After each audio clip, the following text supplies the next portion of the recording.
Remue ménage. Remue ménage.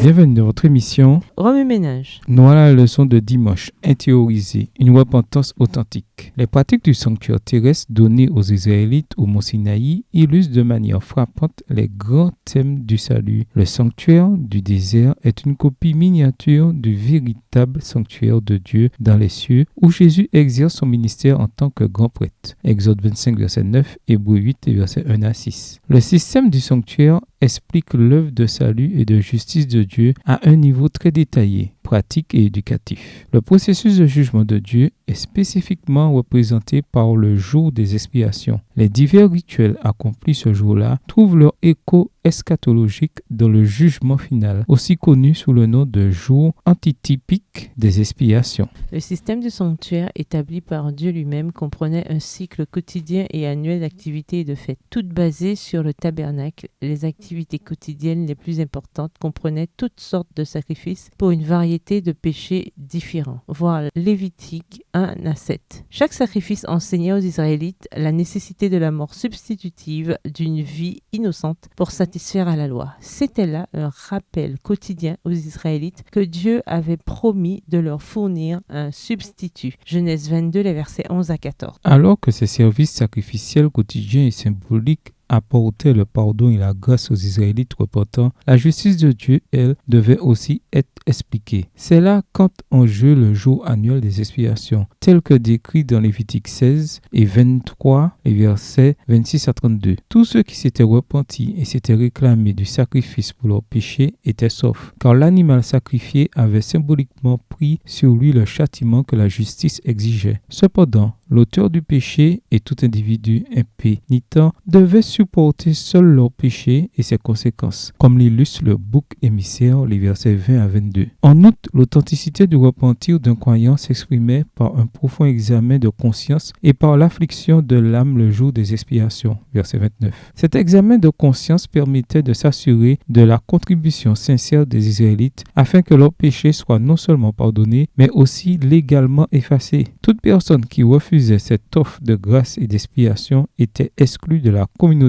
d'Israël le jour même. Lévitique 23, verset 29. Le jour des expiations était une expérience solennelle pour les Israélites. Ces implications devraient faire réfléchir chaque chrétien. Il nous enseigne que le salut ne consiste pas seulement à pardonner le péché, mais aussi à en déraciner la cause. En d'autres termes, suis-je vraiment désolé du péché dont je me repens, ce qui me conduit à ne plus m'y adonner, ou suis-je seulement désolé de m'être fait prendre, ce qui me conduit à continuer de le commettre? Dieu désire susciter en nous une repentance véritable et durable. Par le Christ, la foi en sa parole et le ministère du Saint-Esprit, nous recevons à la fois le pardon et la puissance. Il est prêt à nous donner la victoire sur nos dépendances et nos péchés. Il comprend que parfois ce changement ne se produit pas du jour au lendemain et peut prendre du temps, mais quoi qu'il en soit, sa victoire est disponible. Nous devons la réclamer si nous voulons que nos péchés soient effacés. Remue ménage, revenez à votre texte écrit et étudiez le passage. Encerclez les mots, expressions et idées répétées. Soulignez les mots ou expressions qui sont importants et qui signifient quelque chose pour vous. Reliez par une flèche les mots, expressions aux autres mots, expressions associés au connexe. Quels éclairages particuliers vos notes semblent-elles indiquer dans l'ensemble? Mémorisez votre verset préféré tiré de Lévitique 16. Écrivez-le plusieurs fois pour vous le rappeler plus facilement. Comment le jour des expiations illustre-t-il le concept de la justice pour les pénitents et les impénitents? De quel péché ne vous êtes-vous pas vraiment repenti? Pourquoi ne pas prier en cet instant même et les donner à Jésus? Au revoir. Et à demain si Dieu veut.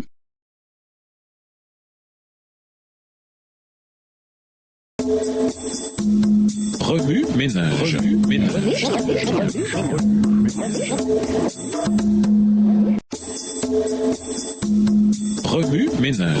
ménage.